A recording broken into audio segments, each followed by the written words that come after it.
crois qu'il m'a fait là une réputation. J'espère que j'arriverai à tenir. Hein. Merci. Alors, c'est vrai que à l'île Maurice, nous avons une chance extraordinaire. C'est que nous avons une tradition très bien ancrée en matière de revue et une tradition qui remonte au début du XIXe siècle. Et depuis 1814, la première revue, qui s'appelait l'Écho des journaux, jusqu'à aujourd'hui, nous avons bien connu à peu près 150 revues différentes, certaines ayant vécu peut-être quelques mois ou quelques années, et d'autres ayant vécu près de 20 ou 30 ans. Et c'est important que des revues continuent de paraître, parce qu'il y en a qui disparaissent. Ils disparaissent pourquoi? Ils disparaissent de leur mort naturelle. Vous prenez une revue comme l'Essor, qui est une revue littéraire, qui a eu la plus longue durée de vie à Maurice, près de 40 ans de vie, et qui est morte comme ça, morte de mort naturelle. Il y a un moment d'essoufflement. Toute revue connaît un moment d'essoufflement et disparaît. Disparaît pourquoi? Parce que son public ne s'est pas renouvelé, parce que le style de la revue ne s'est pas renouvelé, parce que la revue a été en déphasage par rapport aux obligations du monde contemporain qui n'arrête pas. Le monde contemporain, c'est le monde qui bouge tout le temps. Et une revue doit forcément s'adapter, ou sinon la revue disparaît. Et donc nous avons malgré tout une tradition extrêmement riche. Pendant tout le XIXe siècle, nous avons eu des revues qui non seulement étaient parfois un peu à l'eau de rose, c'est arrivé, mais il y a eu un certain nombre de revues qui osaient poser des questions assez franches. Des revues conservatrices, bien sûr. Nous n'avons pas eu de revue qui mettait en question les conséquences de l'esclavage à l'époque, au XIXe siècle. Nous n'avons pas eu de revue qui mettait en question la façon dont la politique de l'engagement se faisait. Les revues étaient conservatrices. Mais, tout en étant conservatrices, elles donnaient la possibilité aux artistes, aux écrivains, de s'exprimer. C'était des espaces d'expression. Ce qui est fabuleux dans une revue, c'est la possibilité d'offrir des espaces d'expression où les artistes, les gens, n'importe qui, monsieur tout le monde, madame tout le monde, peuvent venir et dire voilà ce que moi je pense, voilà à travers une petite histoire, une nouvelle, un conte, voilà comment je conçois la vie. Et c'est tout ce bénéfice que l'île Maurice connaît à travers cette tradition bien ancrée de revue. Nous avons connu au XXe siècle une période un peu difficile, c'est la période charnière précédant l'indépendance et suivant l'indépendance. Il y a eu, pendant les 10-15 années précédant l'indépendance, une espèce de silence. Certaines revues sont mortes, d'autres ne se renouvelaient pas parce qu'il y avait une interrogation profonde. La vitalité des revues reflète la vitalité de la société, ou reflète aussi les malaises de la société. Et pendant cette période pré-indépendance et les 10-15 années après l'indépendance, il y a eu ce malaise qui a fait que nous avons connu quelques magazines un peu sporadiques, mais qui ne duraient pas. Et ces magazines et ces revues ont été remplacés par un autre genre de magazine dans laquelle est-ce qu'on peut se reconnaître. Aujourd'hui, vous allez dans une librairie, vous avez 5 mètres linéaires de magazines. Vous avez besoin de magazines mauriciens pour renouveler votre mobilier, vous le trouverez. Vous avez besoin de magazines mauriciens pour choisir le séjour de week-end de votre rêve, vous le trouverez. Nous avons une multitude de magazines sur papier glacé vantant les mérites de tout, hein, de tout ce qui s'appelle tout ce qui est industriel, tout ce qui est société de consommation. Mais est-ce que c'est suffisant? Je les lis, ces magazines comme vous, Bien sûr, il y a toujours une page d'histoire, l'histoire de Boris, l'histoire du Saint-Gérand, l'histoire de Belleombre, l'histoire de Souillat, d'accord. Mais est-ce qu'il y a, à travers ce récit-là, quelque chose qui nous éclaire sur nous? L'intérêt de magazine, c'est parce qu'il nous éclaire sur nous, sur notre passé, et nous donne des perspectives d'avenir. Et la plupart des magazines industriels, c'est comme ça que j'appelle ça, ne font pas tellement ce travail-là. Bien sûr, une chaîne hôtelière a besoin d'un magazine pour présenter ses produits. Bien sûr, les vendeurs de mobilier ont besoin d'un magazine pour vendre leur case. Mais le lecteur d'un magazine trouve-t-il dedans ce qui peut nourrir son esprit, nourrir sa réflexion, l'ouvrir vers l'avenir? Alors, c'est un peu ce que Isabelle Jalloin veut faire, à savoir remettre sur la table un magazine que nous devons consommer, mais pas tout simplement pour le digérer. Un magazine que nous devons consommer pour essayer d'en faire une alchimie dans sa propre vision, que ce soit de l'art, de la culture, de la peinture, de la littérature, mais quelque chose qui nous fait un peu bouger. À la limite, je me dis, mais pourquoi ça ne s'appelle pas TNT? Pourquoi ça ne prend pas l'appellation d'un explosif? Parce que nous avons besoin d'un magazine qui nous fasse exploser. Alors, espérons que Isabelle va tenir le pari. TNT pour le moment, TNT bientôt. Je vous remercie de votre patience. Le grand jour est arrivé. En fait, je ne pensais pas que ça allait arriver un jour. Je me faisais la réflexion tout à l'heure que c'était une belle idée avec laquelle j'ai vécu pendant au moins 20 ans. Et que brusquement, là, aujourd'hui, cette belle idée, qui finalement est très confortable, c'est confortable de vivre avec des idées, avec des rêves, et puis un jour on décide de les réaliser et on se cotine avec la réalité. Voilà. J'avais écrit un discours et c'est mal parti. Ouais. Alors on va essayer de revenir à ce que j'avais écrit quand même, j'ai passé 3 jours dessus. Que je l'amortisse pas, si je puis dire. Donc, nous sommes réunis ce soir pour le lancement de DNT, de Not Touch, qui est une revue sur l'art et l'esprit et la culture dans l'océan Indien. Donc un vaste programme, me direz-vous, et pourquoi pas, vous répondrai-je. Alors pourquoi pas en effet une revue d'art et d'esprit, sur papier, sans publicité. Donc est-ce bien raisonnable à l'heure du tout digital? Eh bien, si on ne fait que des choses raisonnables dans la vie, eh bien, on s'en mettrait beaucoup. Donc, on a choisi de faire sur papier parce que l'art, la lecture, finalement, on a besoin de recul, on a besoin de toucher, on a besoin de sentir, bien que là, elles ne sont pas tellement l'encre d'imprimer. Mais ça ne veut pas dire qu'un jour, il n'y aura pas une version digitale. Alors pourquoi diantre, insistez-vous, se lancer dans une aventure aussi périlleuse? Moi-même, je me le demande. Et tous les matins, j'ai 5 minutes de panique en me disant, mais dans quelle galère tu t'es fourré? Alors, en fait, la raison, elle est simple. La raison, c'est que pendant 30 ans, j'ai fait des magazines pour les autres.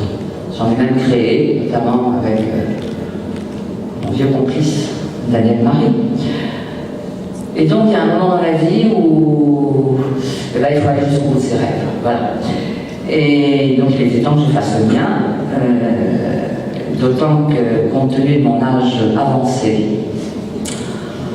ainsi que l'a souligné une jeune SRDG, probablement jeune, agent d'assurance de son état, ça fait toujours plaisir. De s'entendre dire ça, vous voyez. J'avais déjà un pied dans la tombe, bref. Voilà, je n'ai pas ce rêve, seulement sans mon regret. Et effectivement, à partir d'un certain âge, eh bien, on se rend compte que le compte à rebours a quand même commencé et qu'il est important d'aller jusqu'au bout de ses rêves. Ça, c'était la première raison. La deuxième raison, c'est que Ah non, je voulais vous dire quand même, non, c'est important, enfin pour moi en tout cas. Ce rêve date, donc il y a très très longtemps, plus de 20 ans, mais il a été verbalisé à Madagascar en 2009, chez Michel Rafoutoussol, qui est une auteure malgache, qui figure d'ailleurs dans la revue. C'était chez elle, on était en pleine crise politique, et ce qui est amusant, c'est que c'était au moment où Rachwell détrônait Ravalomanana, et 10 ans après, on retrouve les deux mêmes qui sont en train de se battre, comme moi. Tout ça pour 10 ans, enfin je veux dire 10 ans, et puis finalement, Madagascar, on est toujours au même point. Extraordinaire. Donc chez elle, le week-end, qui était le seul endroit à peu près, c'était un havre de paix pour moi. À l'époque, je dirigeais l'Express de Madagascar, et je vous garantis que ce n'était pas de la tarte. Et bien c'était le seul endroit où on pouvait rêver, on pouvait parler, on pouvait faire le monde, enfin. Et c'est là où on a reparlé de cette revue, où on rêvait de beauté, de culture, enfin bref. Tout ce qu'on ne voyait pas autour de nous. Ensuite, ça c'était pour le rêve, voilà, c'est fait. Maintenant, j'arrive au deuxième point. Je pense que le moment est venu de tenter quand même l'expérience. Tout indique que les choses, les lignes bougent, que ce soit à Maurice ou même dans la région. La littérature, le cinéma, enfin le théâtre, la musique, les arts plastiques sont en pleine effervescence. À Maurice, il ne se passe pas une semaine, la preuve, hein, il y a beaucoup d'événements. Demain, c'est le vernissage de Salim, Karimji. Dans la semaine, il y aura la magnifique, ce qui promet d'être la magnifique expo de Picasso. Donc il se passe tout le temps, tous les jours, quelque chose. L'Art Center du Codan va ouvrir ses portes d'ici une dizaine de jours. Le théâtre de Port-Louis est en rénovation, enfin. Hein, je ne pense pas la France, celui-là. Et puis, il y a un fonds d'aide à la culture qui vient d'être créé. Il y a un projet de loi sur le statut d'artiste qui est en gestation, si je puis dire. Tout ça veut dire que les industries culturelles et créatives sont, bien que balbutiantes, sont en train d'émerger, de se structurer, même si la qualité n'est pas toujours en rendez-vous. Ça finira bien par se réguler. Et du côté du continent africain, l'art contemporain interpelle par sa richesse et sa créativité. D'ailleurs, c'est dommage, il n'y a pas vraiment d'officiel aujourd'hui, mais Maurice, qui ambitionne d'être la porte d'entrée de l'Afrique, pourrait vraiment avoir un rôle à jouer dans un marché de l'art régional, si elles sont données bien sûr les moyens, et il était convaincu de sa rentabilité. Les discours existent, les éléments de langage sont prêts à l'emploi, et le passage à l'acte reste quand même encore difficile. Bref, l'objectif de DNT n'est pas de rendre compte d'une actualité pure et dure, il y a les journaux pour cela, mais c'est plutôt d'offrir une plateforme aux idées, en valorisant le travail des artistes, en publiant des textes d'auteurs, en se posant des questions sur l'art, la société, enfin bref, en exerçant notre esprit critique que nous avons parfois bien acéré. Voilà, DNT, c'est le fruit de toute cette réflexion et puis d'une équipe de jeunes comme moi, hein, c'est dire, nous sommes fringants, des artistes et des auteurs qui, de Maurice à Paris, en passant par l'Afrique du Sud, Madagascar, Bruxelles et Pékin, m'ont fait confiance les yeux fermés. Et ça, je ne l'oublierai jamais et je ne les remercierai jamais assez pour cette confiance, parce que sans eux, évidemment, je ne serais pas là ce soir. Moi, je suis la petite cheville ouvrière. Je n'ai fait que rassembler tous ces talents et parts. Alors parmi cette brillante équipe, je voudrais quand même citer deux personnes en particulier, le professeur Ada Tervassen, qui n'est pas là ce soir, qui est chef du département des langues et cultures anciennes et modernes à l'université de Pretoria, qui est à l'origine du comité éditorial, et oui, nous avons un comité éditorial, et qui veille à la pertinence des textes. Ensuite, nous avons Robert Furlong, qui a non seulement prodigué ses conseils éclairés, mais également assuré la traduction en anglais.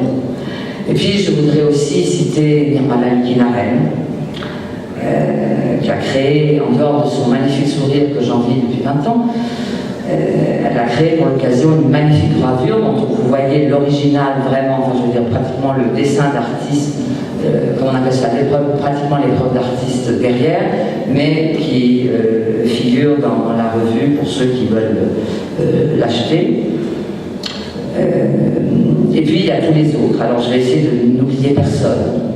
Donc il y a Galina Zrou qui a signé la couverture, il y a Henry Kunz qui n'est pas là je crois ce soir, il y a Krishna Lakshman qui est je crois en résidence en Inde, semble-t-il, Salim Karimji, Roger Charot, Féroz, Canty, Chloé Hipp, Stéphanie Devaux, photographe, Axel Rumoli, pardon, je ne sais pas, je ne le vois plus, mais il est quelque part, photographe aussi, Clyde Guawing, qui nous a photographié toutes les œuvres d'art dans la revue, Pierre Romain, qui est un excellent et un magnifique photographe malgache, Ananda Devi, qui a signé un magnifique texte qui s'appelle Géographie mythique, Ariana Zifra, qui nous a fait un parallèle entre le blues, les psychanalystes et les naines. C'est très, je vous le conseille. Emmanuel Richon, qui n'est pas là ce soir, je vois, mais qui est pris par je pense, son exposition Picasso. Michel Rakotousson, dont j'ai déjà parlé, qui est évidemment à Madagascar, qui a signé un texte que personnellement je trouve magnifique sur ses souvenirs d'enfance au moment de l'indépendance à Madagascar. Amal Sitowell, qui nous offre un texte inédit en anglais sur Sodnak, un vrai bijou. Christophe Vallée, qui a été qui est toujours d'ailleurs professeur de philosophie, maintenant à Paris, mais qui a exercé pendant une dizaine d'années au lycée de la Bourdonnais à l'époque, et qui a toujours eu la nostalgie de Maurice. Youssouf Gabel, qui nous offre là un poème en créole que j'adore lire, qui me fait à chaque fois mourir de rire. Il est tellement sensible et vrai. Et puis Avinash Manohar, qui est un jeune politologue dont je pense qu'on entendra parler certainement à l'avenir. En tout cas, il est très prometteur. Il s'exprime tout à fait différemment des autres personnes que l'on peut connaître. Et donc, je vous engage à le lire. Alors, bien sûr, cette revue ne pouvait pas se faire sans le talent graphique de notre complice, dont j'ai déjà parlé. 20 ans de travail ensemble, quelques engueulades mémorables, et de celui non moins créatif de Jean-Louis Floch, qui est, comme je vois les lunettes, je ne sais pas, il est là, voilà, partenaire, et alors, tu n'aimes pas qu'on t'appelle plasticien, tu n'es pas artiste, enfin, tu es un peu tout ça, graphiste, etc., etc. Voilà, absolument, et assez insupportable, il faut quand même le connaître. Enfin, on a beau avoir des idées formidables, sans soutien, celles-ci restent au fond du tiroir. Donc Stéphanie Fischloff, directrice de marketing du groupe Indigo, et Julien Klein, directeur du NSI, enfin vous le connaissez tous, ont été les premiers à adhérer au conseil. Aujourd'hui, je suis donc fière d'annoncer ce partenariat avec le NSI Parc-Hôtel. Les objectifs étant les mêmes, il était logique que nous finissions par nous rencontrer autour d'un projet commun. La promotion de la création, je m'excuse, hein, mais le micro ne bouge pas et moi je bouge, alors il y aura peut-être un petit problème de niveau de son. Enfin, je suppose que vous êtes des as en technique, ça ne devrait pas poser de problème de nos jours. Bref, le projet commun, c'est la promotion de la création sous toutes ses formes et la liberté d'expression artistique. Voilà, c'est chose faite. Je souhaite également remercier Précigraphe, dont nous avons une représentante ici, et particulièrement Aude, plutôt, pour sa patience, et Dieu sait qu'il lui en a fallu. Parce que c'est des tonnes de devis, c'est des tonnes de questions, et ça fait un an que ça dure. Qui nous accompagne donc dans cette aventure qui se devait d'être 100% locale et régionale.